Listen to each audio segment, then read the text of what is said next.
Before we begin tonight, I want you to think about something that changed everything. Think about the last time you got somewhere fast. Could have been yesterday. Could have been this morning when you were running late and the distance between where you were and where you needed to be suddenly felt impossibly far. That speed you take for granted, that ability to move faster than your own legs can carry you, didn't come from engines, didn't come from wheels, didn't come from any machine at all. It came from a moment 6,000 years ago on the grasslands north of the Black Sea when someone looked at an animal that could kill them with a single kick and thought, what if I could ride it? Think about cavalry. Not the concept, not the romantic image of knights and charges and banners streaming in the wind. Just the raw fact that for 5,000 years, the side with horses won. Every empire that mattered, every army that conquered, every trade route that connected distant worlds, all of it depended on a partnership between human and horse that someone had to figure out first. Someone had to be the first person to climb onto the back of a wild animal bred by evolution to run from predators and convince it not to throw them off and trample them into the dirt. They came from the steppe, from an ocean of grass stretching from Hungary to Mongolia, from a people who left almost nothing behind except their bones and their horses, and a transformation so complete that the world has never been the same. The Yamnia, they're called now, named after the pits they buried their dead in. They didn't build cities. They didn't write anything down. They moved with their herds across grasslands so vast you could walk for a month and see nothing but horizon in every direction. And somewhere in that emptiness, they did something that had never been done before in the history of the world. They tamed the horse. Not domesticated that had happened earlier, horses kept in pens, horses slaughtered for meat. They tamed it. They climbed on its back and they rode. And in doing so, they accidentally invented warfare as we know it, trade as we know it, and the genetic ancestry of half the people currently alive on Earth. Tonight, we're going back there to the steppe in 4000 BCE, to a world without borders or cities or kings, where the sky is bigger than anything you've stood under, and the grass moves like water under wind that never stops. To the people who figured out that if you can make a horse carry you, you can go anywhere, take anything, become anyone. We're going to meet them not in palaces or temples. They built none, but in their graves, buried with their horses and their weapons under mounds of earth that still rise from the steppe like low waves frozen in dirt. And we're going to follow what they did, how a people who left no written records managed to spread their language, their genes, and their way of life across 2 continents, replacing entire populations, founding cultures that would eventually produce the Greeks, the Romans, the Persians, the Indians, the Celts. All of them in ways they never knew, children of the steppe. But first, close your eyes if you like and imagine grass. Not a lawn, not a field. Grass that goes on forever, waist-high in summer, golden in autumn, buried under snow in winter, and in spring, green beyond any green you've seen in a city. On that grass, something is moving. A herd of horses, small and stocky and fast, their coats shaggy against the cold. And watching them from a camp of felt tents and smoking fires, someone is making a decision that will change everything. You see them from a long way off. You've been riding for 3 days, which is a thing you can say now, riding, not walking, not following a herd on foot the way your grandparents did, but riding, sitting on the back of an animal that can cover in an hour what used to take a morning. The landscape out here doesn't change. Grass to the horizon in every direction, the sky pressing down like a weight, and occasionally far away a herd of something, horses or cattle or the wild aurochs that your people hunt when they can, when the risk is worth it. The steppe is not empty.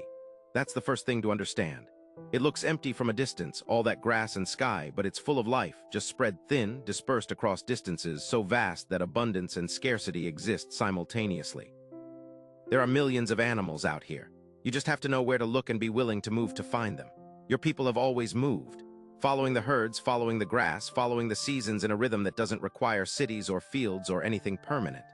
You live in tents, felt stretched over wooden frames, structures you can collapse and load onto a cart and set up again by nightfall 20 kilometers away.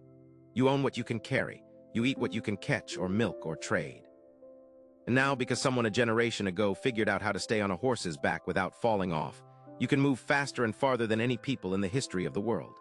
The camp appears on the horizon, a cluster of low tents beside a stream, smoke rising from cooking fires, horses grazing nearby, hobbled but not fenced. There are no fences out here. Fences require wood, and wood requires trees, and trees don't grow on the steppe except along the rivers. Everything here is grass and sky, and the animals that eat the grass and the people who eat the animals. You ride into camp and dismount. Your horse, a small mare with a rough coat and a temperament that borders on hostile, shakes her head and walks immediately to the stream. She is not a pet. She is a tool, a vehicle, a partner in the most pragmatic sense. You feed her, she carries you. You care for her, she doesn't kill you. It's a relationship built on mutual benefit and a certain amount of coercion, which is true of most relationships that matter. Someone is shouting. You follow the sound to the edge of camp where a young man, maybe 16, is attempting to stay on the back of a horse that very much wants him off. The horse bucks, twists, kicks out with its hind legs. The boy goes flying, lands hard in the dirt, rolls, and immediately gets back up. His face is bleeding. He's grinning. This is how you learn. There are no riding schools on the steppe, no instructors, no manual. You watch someone else do it, and then you try, and the horse throws you, and you get back on. And eventually, after weeks or months of bruises and falls and near-death experiences, the horse stops trying to kill you and you stop falling off. And then you can ride. The Yamna didn't invent horse domestication. That happened earlier, maybe 1,000 years earlier, somewhere in the same region. Horses were kept in pens, slaughtered for meat, their bones found in refuse pits alongside cattle and sheep. But keeping a horse in a pen and riding a horse are two entirely different things. One requires fences. The other requires courage, balance, and a willingness to trust an animal that could kill you in an instant. Someone made that leap. Someone was the first person to stay on long enough that the horse stopped fighting and started moving. And whoever that person was, they gave their people a gift that no other culture on Earth had: speed. Think about what that means. Before horses, if you wanted to move a camp, you loaded everything onto sledges or carts pulled by oxen. Slow, heavy, limited by the endurance of the animals and the humans walking alongside them. After horses, you could move 3 times as far in a day. You could scout ahead, find water, find grazing, find enemies before they found you. You could hunt animals that used to be too fast to catch. You could raid a camp 2 days walk away and be home before anyone knew you were gone. The Yamna became the fastest people on Earth. And speed, it turns out, is power. You walk through the camp, past the tents where families are cooking, eating, arguing about things you don't hear clearly. Children are playing with a dog, throwing something for it to chase. An old woman is working a piece of leather, scraping it with a stone tool, her hands moving with the automatic precision of someone who has done this 10,000 times. The smell of the camp is familiar, comforting in a way you don't think about until you've been away from it. Smoke, horses, milk fermenting in leather bags, meat roasting over a fire. This is what home smells like when home is wherever you set up your tent. You stop at the edge of camp and look out at the horizon. Somewhere out there, maybe a week's ride to the west, are other people, not your people. They live in villages, grow grain, keep pigs, build houses out of wood and mud that stay in one place. They've been there for generations, the same families in the same houses, growing the same crops. Your people have encountered them before, traded with them, sometimes fought with them. They have things you don't: pottery, grain, woven cloth. You have things they don't: horses, mobility, and increasingly, the ability to take what you want before they can stop you. This is where it starts. Not with an invasion, not with a plan, but with the simple fact that people on horses can move faster than people on foot. And when resources are scarce, when the rains fail or the herds move or the grass dies, the people who can move fastest survive. The people who can't, don't. The Yamna began expanding around 3000 BCE. Not marching, not conquering in any organized sense, just moving, spreading across the steppe and beyond it, into Europe, into Asia, bringing their horses and their language and their genes. And everywhere they went, the people who were already there either joined them, traded with them, fought them, or disappeared. Genetic studies, the kind that didn't exist until the 21st century, have revealed something extraordinary. Roughly 4,500 years ago, the population of Europe changed dramatically. The people who had been living there, farming communities descended from the first agriculturalists who had arrived from Anatolia thousands of years earlier, were largely replaced. Not entirely, not everywhere, but across huge swathes of the continent, their genetic signature fades and a new one appears. The Yamna. They didn't wipe out the existing populations through deliberate genocide. It was slower than that, more complex. They arrived with horses, with mobility, with a pastoral lifestyle that allowed them to exploit environments the farmers couldn't. They had more children. They spread further. They married into local communities, and over generations, their genes became dominant. By 2500 BCE, the genetic ancestry of people across Europe had shifted so completely that modern Europeans carry more Yamna DNA than the DNA of the people who built Stonehenge. You're sitting by the fire now, eating stew from a wooden bowl. Mutton, onions, some kind of root vegetable you don't know the name for. It's good. Food is good when you've been riding all day and the alternative is going hungry. Across the fire, an older man is telling a story. You've heard it before, everyone has, but you listen anyway because this is how knowledge moves in a culture without writing. Through stories, repeated until everyone knows them, until the details are worn smooth by retelling. The story is about a man who rode further than anyone had ridden before, across the steppe and into the mountains, and beyond them into a land where the grass was different and the sky was a different color. He found people there who had never seen horses, who thought he and his mount were a single creature, some kind of god. He traded with them, took a wife from them, came back rich. The story is probably not true in its details, but it's true in its shape. People have been riding further, seeing more, bringing back things that didn't exist here before. The world is getting bigger. Or maybe the world was always this big and you're just now able to reach it. After the meal, someone brings out a leather bag and pours fermented mare's milk into wooden cups. Kumis, the Yamnaya called it, though you don't know that name because you don't know your Yamnaya. You're just people, and this is just the drink you've always had, sour and slightly alcoholic and thick enough to count as food. You drink it and feel the warmth spread through your chest. Somewhere in the camp, someone is playing a stringed instrument, something simple, rhythmic, a melody that doesn't resolve, just circles back on itself like the seasons. The graves tell us more than the camps ever could. The Yamnaya buried their dead in kurgans, large earthen mounds raised over pit graves. Inside those pits, the body was placed on its back, knees bent, often covered in red ochre, a pigment made from iron oxide that the Yamnaya used in enormous quantities. Why red ochre? No one knows. It might have been symbolic, a representation of blood or life or rebirth. It might have been practical, a preservative. It might have been aesthetic, a way to honor the dead with color. The graves also contained objects. Weapons, tools, pottery, and in the graves of men, often the bones of horses, sacrificed and buried alongside the human. The message was clear. In life, this person rode. In death, they would ride again. Some of the graves contained wagons, actual wooden wagons with wheels, disassembled and placed in the pit. The Yamnaya were among the first people to use wheeled vehicles, another technology that transformed everything. A wagon pulled by oxen could carry more than a human could, more than a horse could. It meant you could move entire households, tents, food, tools, children, elders, everything, across distances that would have been impossible on foot. The combination of horses and wagons gave the Yamnaya a mobility that no settled population could match. They could appear, trade, or raid and disappear before anyone could organize a response. They were everywhere and nowhere, a people defined by movement. You're lying on your back now, looking up at the sky. The fire has died down to coals. Most of the camp is asleep. The stars out here are so thick you could spend a lifetime trying to count them and never finish. Your people have names for some of them, stories about others, practical knowledge about which ones to follow if you're traveling at night. You don't think of it as astronomy. It's just the sky, the same sky that's always been there, reliable and distant and full of lights you'll never reach. But you can ride toward them. You can ride toward anything. That's the gift the horse gave you. Not wealth, not power, not yet. Just the ability to point at the horizon and go there. Everything else followed from that. The Yamnaya language, or something very close to it, is the ancestor of most of the languages spoken in Europe and much of Asia today. Linguists call it Proto-Indo-European, a reconstructed language that no one speaks anymore, but that left descendants everywhere. English, Spanish, Hindi, Persian, Russian, Greek, all of them trace back to the language spoken by people on the steppe 6,000 years ago. We know this not because the Yamnaya wrote anything down, they didn't, but because languages leave traces. Words for horse, wheel, wagon appear in all the Indo-European languages, suggesting they were important to the people who spoke the ancestor language. Words for snow, for wolf, for certain kinds of trees. The vocabulary of a pastoral people living on grasslands, preserved in the languages of civilizations that came thousands of years later. The spread of the Yamnaya wasn't peaceful. The graves make that clear.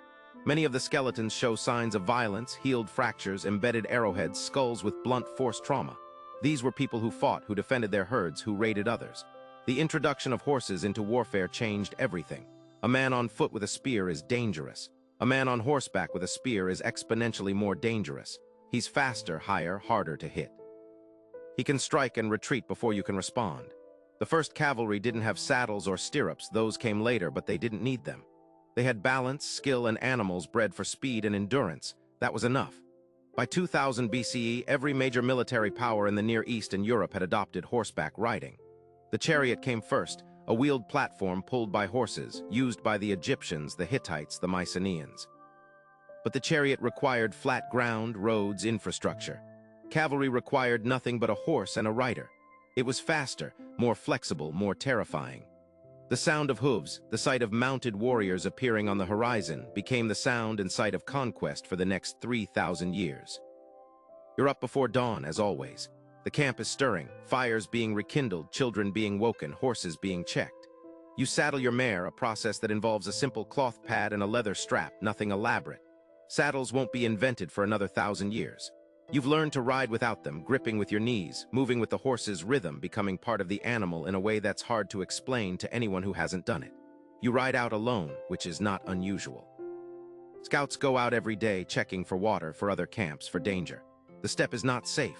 There are wolves, bears in the northern forest, other groups of people who might be friendly or might not. You carry a bow, a quiver of arrows, a knife. You know how to use all of them, you've had to.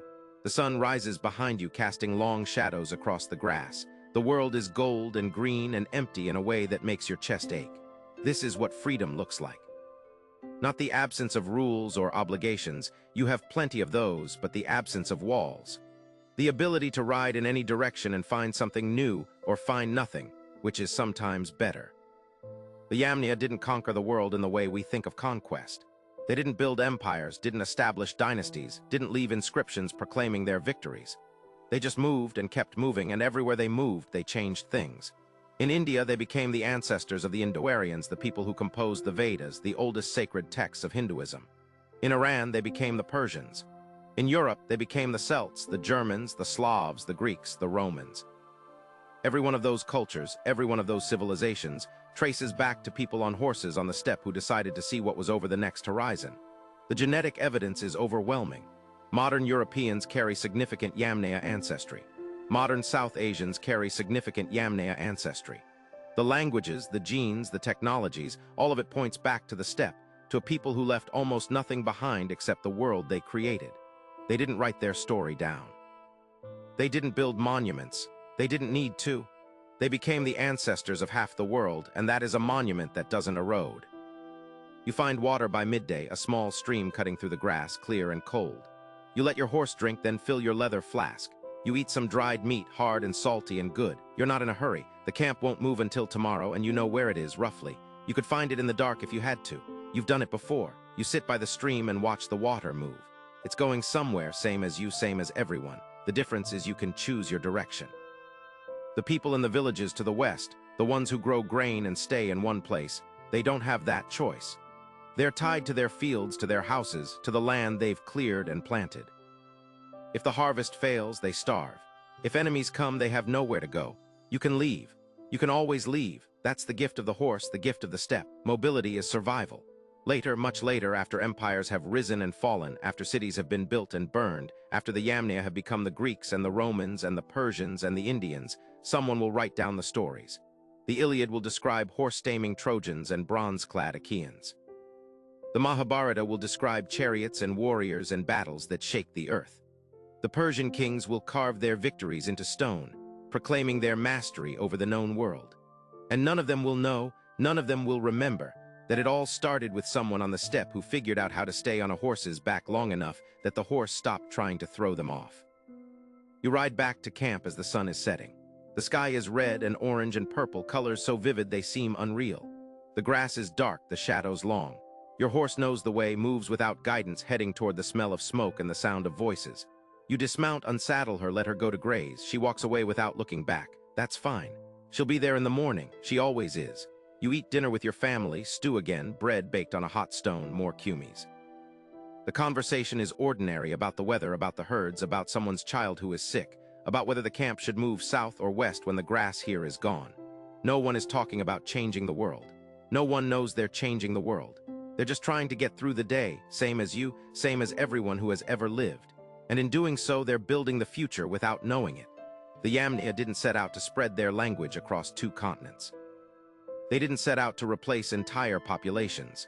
They didn't set out to invent cavalry or transform warfare or become the ancestors of billions of people.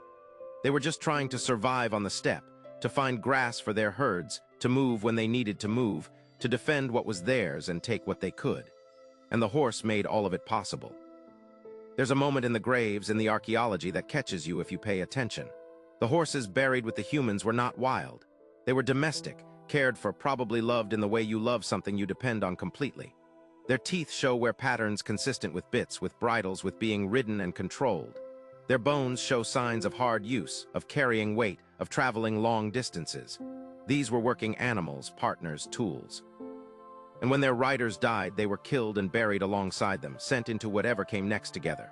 That's not cruelty, that's something else. That's a relationship so fundamental that death doesn't end it. The person who buried those horses genuinely believed that the next world would have grass and sky and long rides, and that their horse should be there with them. You can dismiss that as superstition if you want, or you can see it for what it is: love.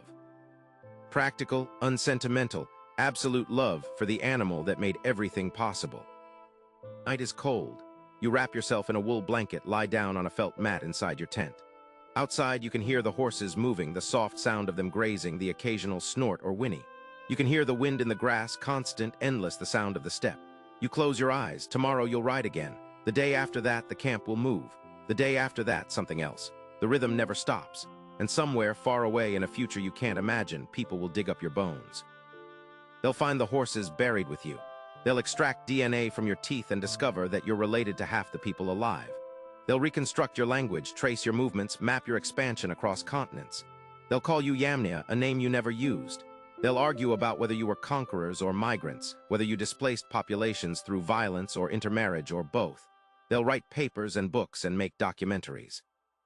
And none of it will change the fact that you lived, that you rode, that you looked at a wild animal and decided to climb on its back, and that decision changed everything. The Yamnia are gone. Their language is dead, their camps are dust, their tents rotted away thousands of years ago, but the horses are still here. And the people who ride them all over the world in every culture that ever learned the skill are their descendants. Not genetically, necessarily, culturally. Every person who has ever sat on a horse's back and felt that moment of connection, that partnership between human and animal, is continuing something the Yamnia started. Every cavalry charge in history, every Mongol horde, every knight, every cowboy, every child learning to ride, all of it traces back to the steppe, to the grass and the sky, and the people who moved across it faster than anyone had moved before. They didn't write it down. They didn't need to. They pressed their legacy into the bones of the world, into languages and genes and the simple fact that humans ride horses. That wasn't natural. That wasn't inevitable. Someone had to do it first. Someone had to be brave enough or desperate enough or curious enough to try. And they did. And we're still here. And so, in the only way that matters, are they? Sleep well, dream of grasslands and horizons that never end and the sound of hooves on earth that has no roads. And if you wake tomorrow and go somewhere fast, faster than your legs could carry you, remember the people who made that possible. Remember the step. Remember the horses. Remember that everything you take for granted, someone had to invent first without knowing if it would work, without knowing if it mattered. It worked. It mattered. They kept going. So do we. Good night.